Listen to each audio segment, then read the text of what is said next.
We're going to invite you to be the first to take advantage of the furniture we've had on this stage all day.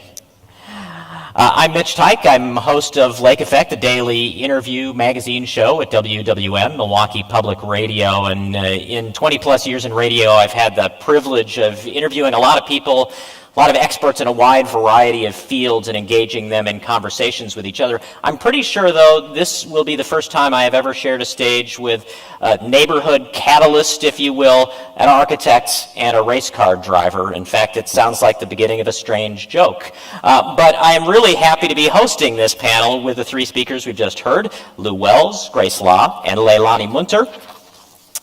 We're going to spotlight what all these things that they've had to say have in common, the synergy of innovation in different industries, in innovations, and in different places, and different, as I say, different industries. Lou is on stage. I hope Grace and Leilani will come and join me as well.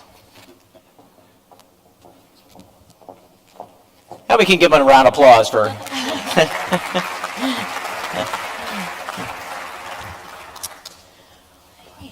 Well, first of all, welcome back to the stage to Leilani and Grace, and thanks so much for being with us for Flying Car.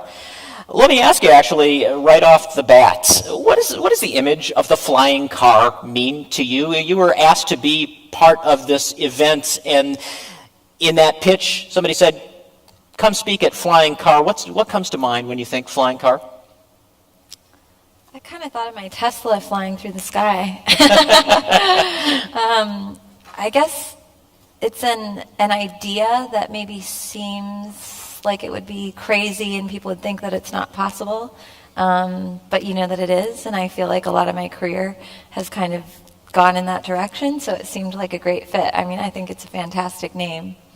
Grace, I think you said we're really not as far away from the concept of the flying car as we might think. Right. So in 2006, I ran a design studio here at UWM that studied the potential, how would cities change if we had flying cars? And so the name of the book that compiled this research was called Sky Car City. And in some sense, we were laughing about it because we thought, oh, well, this is kind of a fun, let's experiment on infrastructure and think about because we would no longer need roads, and the location of garages would be at all different levels. You'd enter buildings up in the sky, and so there are a lot of really interesting repercussions. So when I thought flying car, I said to myself, well, this has got to be about Sky Car City. And what was fascinating about that book is that, of course, there are companies like Moeller International that are actually developing the Sky Car. So it's really not an impossibility. By 2050, we will have flying cars, actually. And so what does it mean in the same way that automobiles changed the landscape of cities and suburbanization? The same would happen if we had, in fact, literal flying cars. During the first 3 days of the publication of this book, it sold over 1,000 copies. So I was a little bit shocked to realize that the thought of infrastructure, technology, and the potential of these things mixed together for our urban fabric was actually a fascinating subject for many people across. I heard that Chris Bangle at BMW was really interested in this, so I thought, okay, we're onto something. I think everybody wants a flying car, right? Well, and Lou Wells, this gets to a point that you made in your presentation just a minute ago, that the cities we have are really shaped by our love affair with the automobile. The flying car is kind of a different animal.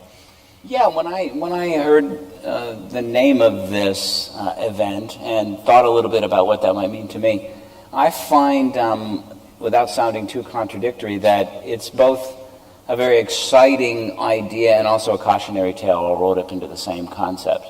In that, as I was just trying to address in my presentation, the automobile has served American culture and development around the world in a very large number of positive ways over time, but it's also had a very dark side to it. So I'm neither a Luddite nor a technologist. I think I fall right probably in the middle of those two extremes. I don't think technology is going to solve all of our problems, but I think technology, when used intelligently, correctly, and very thoughtfully, can create a much better world that will have advantages for all people. So if we're going to introduce flying cars, we better damn well make sure we think about the unintended consequences as well as the positive things. Well, and Leilani, this kind of also speaks to your approach, because your profession is all about technology, but the catalyst that you're using to try to impact change is visibility as much as anything. Yeah, I mean, as an environmentalist, I realized pretty early on when I started to use my race car to address these issues that I was reaching people that I would never normally reach. As, you know, if I'd stayed and just been a biology graduate and was running around and trying to tell people to cut back on their meat intake or to look at electric cars, it's really the race car that gives me a voice to talk to a lot of people that normally really wouldn't be interested in this kind of thing. It's the fact that I drive a race car that kind of gets their attention, and then I use that few minutes that I have with them to try and highlight these, you know, enormous environmental challenges that we're facing. And I try to lead by example, you know, getting the Tesla, and I now have solar panels on my house, so I'm actually literally driving off of sunshine when I'm not in my race car. And I am going to start getting to all my races using my Tesla. Now that the Tesla supercharger network has gone up, it gives me the opportunity to further reduce my carbon footprint by not just offsetting with the rainforest, addressing the fuel that I burn at the race, but also not having to get on an airplane and fly to Daytona for my race. Or I've got a race coming up here in Chicago next month on July 19th, and that's going to be the first race that instead of getting on an airplane and flying and having to contribute to burning jet fuel, I'm going to drive my Tesla, and we're calling it my electric route to the racetrack, and I'm going to release the map of all the superchargers that I'll be visiting and when I'll be there, and inviting all the fans to come out to the superchargers and talk about renewable energy and let them see an electric car close up. And I think that's the best way to get people to change is for them to actually see it. I met more of my neighbors in the first week that my Tesla got delivered in North Carolina than I think I met in the prior 4 years leading up to that week, because they all just started showing up at my house. And same thing happened when we put up the solar panels. When they see it and they see that, okay, this is something you read about and you talk about, that's one thing. You look at it as the future, but when you actually see it in the here and now and know that it's working, that's when people start to see that, you know, this is a reality. Grace, what about the visibility of what you do, whether it's a building or a bridge or a bus shelter? How do you see that as being part and parcel of your ability to catalyze stuff? Well, you know, as you all live in houses, we have an interface with architecture every single day. Unlike other forms of art and other, let's say, disciplines on visual media, everybody has an opinion about architecture because you engage with it every day. We were talking about the poor acoustics in this room and the reverb that we're hearing on the stage right now. So one of the challenges is that I think we have a tendency, because we all have a relationship to buildings, a very intimate one. There's also a tendency to be rather complacent about that. We don't demand of our buildings certain kinds of levels of performance that speak to issues of sustainability. We do not demand for our buildings to be beautiful, which they should be. I like the Italians when they say that, you know, in good times we make incredibly beautiful cities so that in bad times we have these spaces to live in and to be proud of. So I do think that one of the really critical ideas about architecture is, at least for our practice, is to make things that are beautiful. Everybody has an opinion, and I really doubt that anyone in this crowd doesn't have the ability to see something beautiful. So even my grandmother would be able to see when something is actually well done and well made. And so that is something that's very important, I think, to transmitting ideas about if what we produced in our practice wasn't beautiful, it wouldn't have any effect. So I think this idea of leveraging beauty is actually critical. Lou Wells, you were talking about the eco districts within cities, this vision of, focusing efforts in a particular area. How visible is that effect? Can you perceive what has taken place in an area Living City Block has worked versus the areas around it?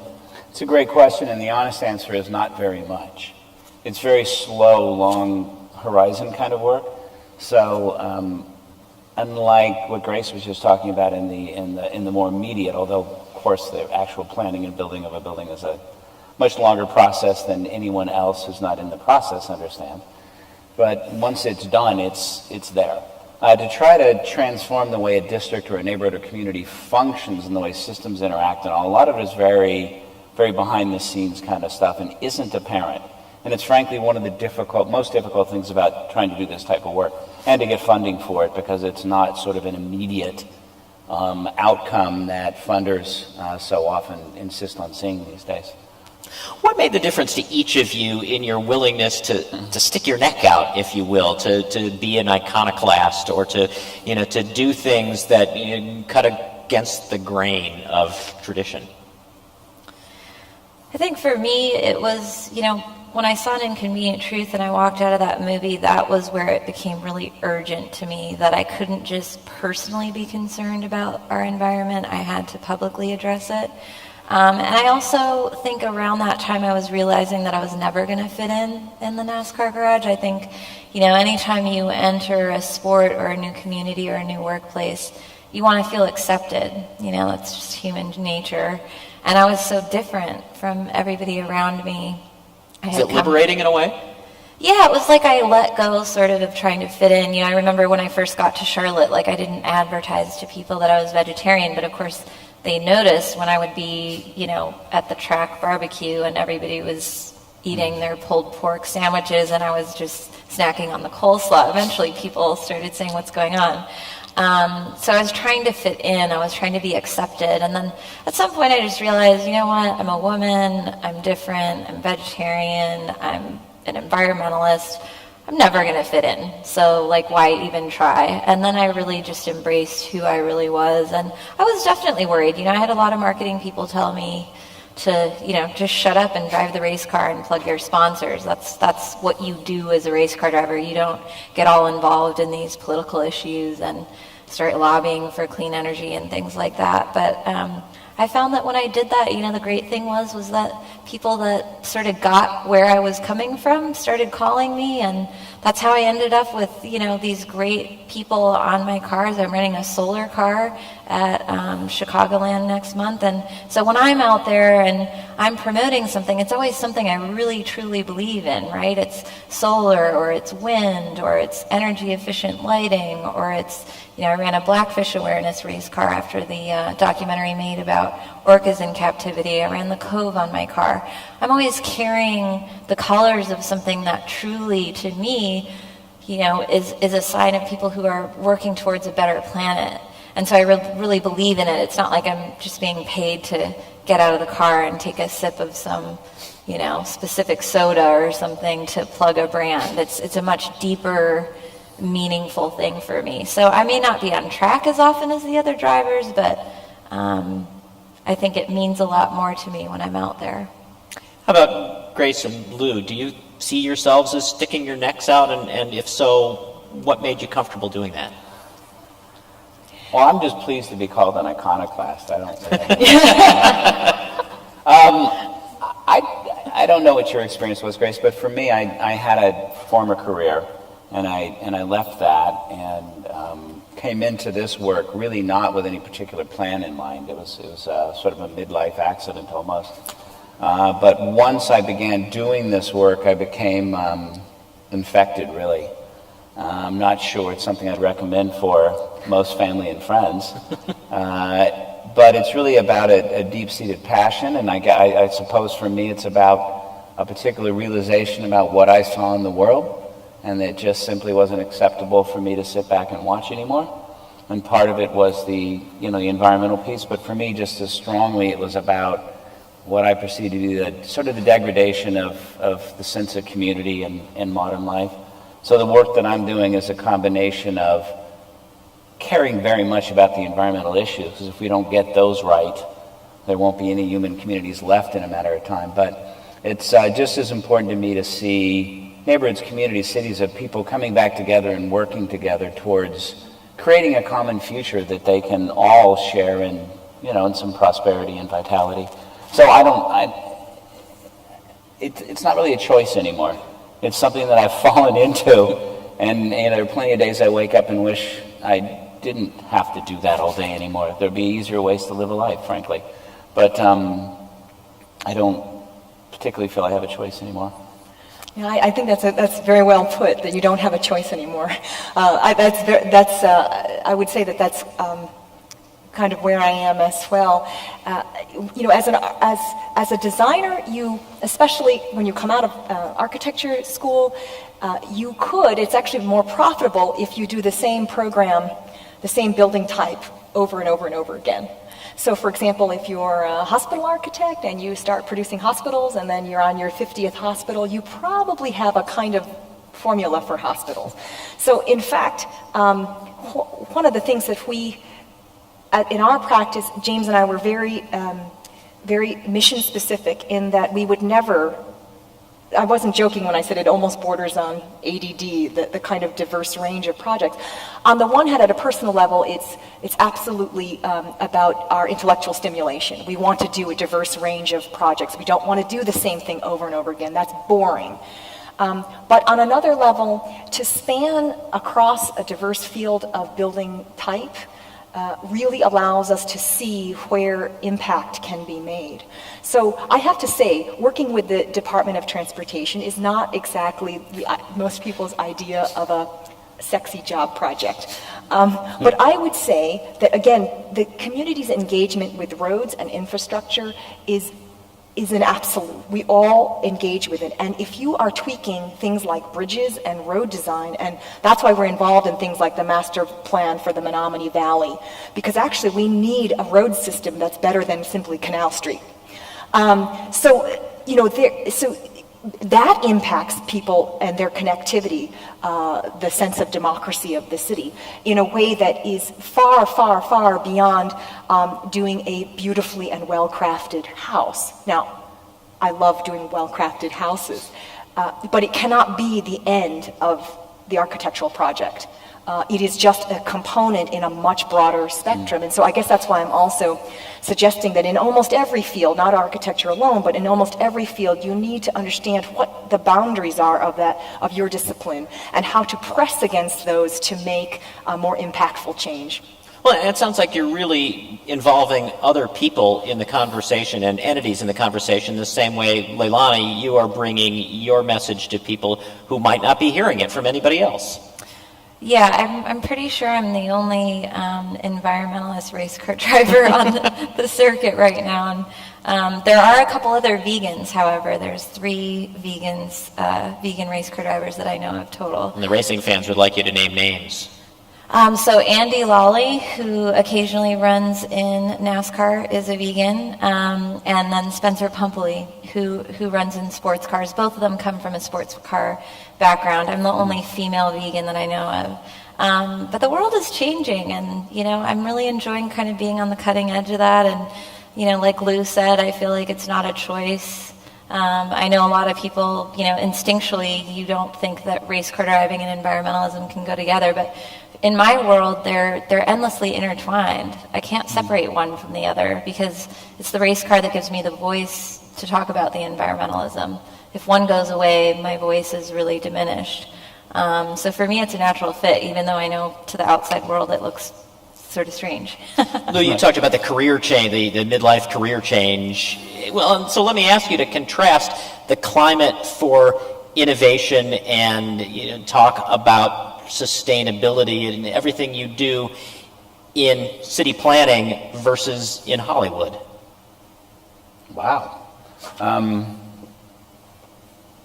Well, this type of work is sort of a new variation on the theme of planning. So there are a lot of new things to it, and in the entertainment industry, the traditional entertainment industry, it's actually a very structured business. People have this idea of it as being this kind of Wild West crazy thing, where people are out with a video camera in their backyard, extending their parents' credit card limits and making movies. Those stories happen every now and then, but it's actually a very mature industry. It's 100 years plus old now. So it's got procedures for everything and structures for everything. The financing is fairly straightforward, except in those fun small story projects, which don't happen successfully very often. So it's a real structured business. So anything you need to get done, there's a place to turn. So there are people to talk to, there are bankers and lawyers, et cetera, who can help you through almost any situation. In this new kind of community type, eco-district development, it's brand new, less than 5-6 years old as a movement, as it were. So there's really no place to turn a great deal of the time. The complexity of the work is strangely similar. Movie and television film production is I call it multi-stakeholder engagement process, where you're trying to get a whole bunch of people to do something towards a common goal, but they're all very different in how they approach things. You work with everybody from teamsters to actors to makeup artists, and you got to get them all to try to do the same thing to get that same result. And so I found after a while doing this community kind of work that there were that I was very well trained for it, much to my surprise. I hadn't planned that, but suddenly one day I was looking at these complex charts of how you try to get a community to do things, and I went, oh, okay, that's why this is familiar. So I've been doing that for a long time. So there's great similarities on that level, but in terms of the industry, as it were, they're very, very different. But Hollywood is not some, dream factory. It's a factory. It does some great stuff every now and then. Grace, is Milwaukee a good place for innovation? How open do you find people to what you want to do here?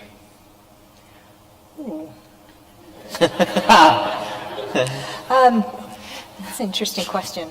I think I should face this way. Okay, so this is a very interesting thing. As I mentioned, I actually grew up on the East Coast, so I didn't have much opportunity to know Wisconsin. But, when I saw that Calatrava building in progress, I said to myself, sign me up. Who would be crazy enough to make this thing that flies and on the lakefront? It's very fascinating. And again, whatever one thinks about its design, I think there's a lot of criticisms about the design, and the question of how the museum is programmed, the art museum. But putting that all aside, what I was fascinated by is how transparent this community is. Within the first week of our arrival here in Milwaukee, then former Mayor John Norquist, I had his number on my cell phone. That's a kind of connective power of this city, which I think is just unbelievable, that we can find each other quickly, and then we know how to get work done. I would also say that there was a kind of opportunism that is really interesting here. This city flies under the radar, and I think that the kinds of work that we've done, for example, at the Marsupial Bridge, was literally a kind of under-the-radar project. Nobody wanted to be in that space. There was drug dealers. It was a mess. It was dirty. The water was dirty. The land was dirty. It just had no care. There's brownfield sites on either side. The river was absolutely polluted, but it was the kind of space that was fascinating for us because since nobody cared, you could really push the potential of that kind of site. So in that sense, it was a kind of secret mission, but one which, when you spoke to people, you could develop a kind of bulletproof alibi for it. Look, we're going to hang a pedestrian bridge. We're going to sidestep all the costs associated, the biggest costs associated with bridges, which are their foundations. Because we're going to hang it from this viaduct, which can support it, because it was already overstructured in the middle third anyway. So it's going to be a really cheap bridge, as bridges go. It's going to be just a drop in the bucket. And we're going to get funding for it, federal funding, because I'm not sure Wisconsin always gets its fair share of funding. But we're going to get a congestion air mitigation quality grant to fund this pedestrian bridge, which will promote alternative modes of movement, transportation. So bicycle and pedestrian activity, vitality would increase. So there was an example where you could find a very important thing for the community to connect across the river. It's a very basic idea, and do it in this city. And I'm actually not sure that this could happen in other cities, cities where the bureaucracy is greater, where the layers of communication are thicker and deeper. So I really do believe that it's possible. Now, having said that, I am absolutely heartbroken that the urban plaza has been dismantled. I mean, that was told to us last week, and my partner and I, we cried. To have a space like that, which in some ways maybe it's an indication that it has become vital, that so many people would, that it would be this internationally published and celebrated space, that videos would be made there, and that it would become one of Milwaukee's top 10 spots. I mean, that made us so proud that the community would love that. That it's been dismantled, I'm absolutely heartbroken. What can I say about that? So I think that every project, especially when you love it like that, and when you so believe in the ideas, it becomes like one of you. So I would say that the challenge is that it's a little bit hard in Milwaukee to understand how to continue. If I had to do it again, I would have tried to find a method for more funding for the maintenance of this bridge. So there are aspects that are beyond what the architect can do, but I am sure as hell going to try, because like projects like infrastructure, once you do them, they're incredible, but you have to maintain them. So this is a question of extension. So it makes me think that broader than the architectural project must be these other rings of support and funding that we have to find, and that's where I need you. I need the people in this room to help in realizing a kind of vision for the city.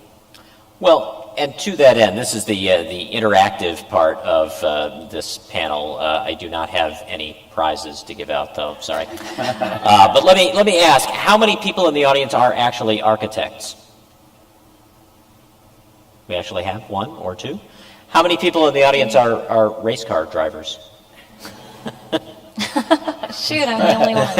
And how about eco-neighborhood catalysts? Whatever I am. Yeah. Well, so then let me ask the three of you. I assume that people who are here right now are not going to leave through these doors, eat lunch, and then become architects or race car drivers or whatever it is that you do. There's a prize for whoever can figure that out, by the way. What do you hope the takeaway message is from your appearance on this panel? What would you like people, you were getting at this just now, Grace, what would you like people to do based on what they've heard from you today? I would love it for you all to communicate your thoughts about the city. I think that you have an important voice.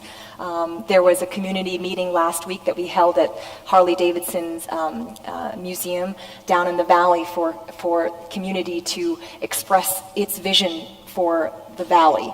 And that was one of the most meaningful ways of engaging a master plan process. And I got more out of talking with the community than I had from talking with other architects and planners. And I was really amazed at the incredible diversity of the ideas and the kind of blue sky thinking that was just super powerful. So I would ask for, personally, it would make great impact to feel voices in the community and collaborative process. That's what I would love for my work. Leilani? I think my takeaway message is, of course, to sort of channel and embrace your inner bumblebee. And sometimes it's good to be different. I think we all grow up when you're a kid and you kind of want to fit in. And I'm starting to realize that being weird and being different is a really good thing. And sometimes it's the uncommon messengers and the people that you least expect to hear a message from that can have the most impact. I saw an MMA or a UFC fighter that was promoting, he was vegan. And people don't expect that from a UFC fighter. So it kind of makes them stop in their tracks and, hear what this this big tough guy that fights is talking about being vegan because it's unexpected. The same thing with, I saw a cattle rancher in Texas who had put wind turbines up at his cattle ranch and was talking to people about the benefits of renewable energy. And actually some of the other cattle ranchers around him were, taking notice and saying, this renewable energy thing. The guy in the overalls and the cowboy hat, and he just didn't seem like a renewable energy guy. And sometimes those are the most impactful voices. So embrace your unusual message and be an uncommon messenger. It's a good thing to be. And also, don't be afraid to go out and talk to the hostile audiences. Get outside of the box and don't talk to people who always agree with you. Talk to the people who don't get it yet. And Lou? Well, it's a tough question because you don't want to sound like a bad commencement speaker. But, it really is about finding that thing that you're so passionate about that you believe that needs to be done. And I think that we're at a point in human history where those things have to be a little more outward looking, a little less inward looking than they have been in the last 50, 60 years of American cultural history in particular. So what do you want to do in the world that actually is going to make a difference? Because the world is changing fast and you can influence it in your own way. So find what that thing is you really care about and get out there and do it. Don't expect it to be easy. Don't expect it to be fun. We live in such a gratification kind of culture that we got to get a little tougher. We got to be willing to do a little more hard work and sacrifice. So find something that makes a difference in the world and stick to it and do it. Well, Lou Wells, Leilani Munter, and Grace Loth, thank you all so much. And I think Tim Dyer has some important information about lunch to share.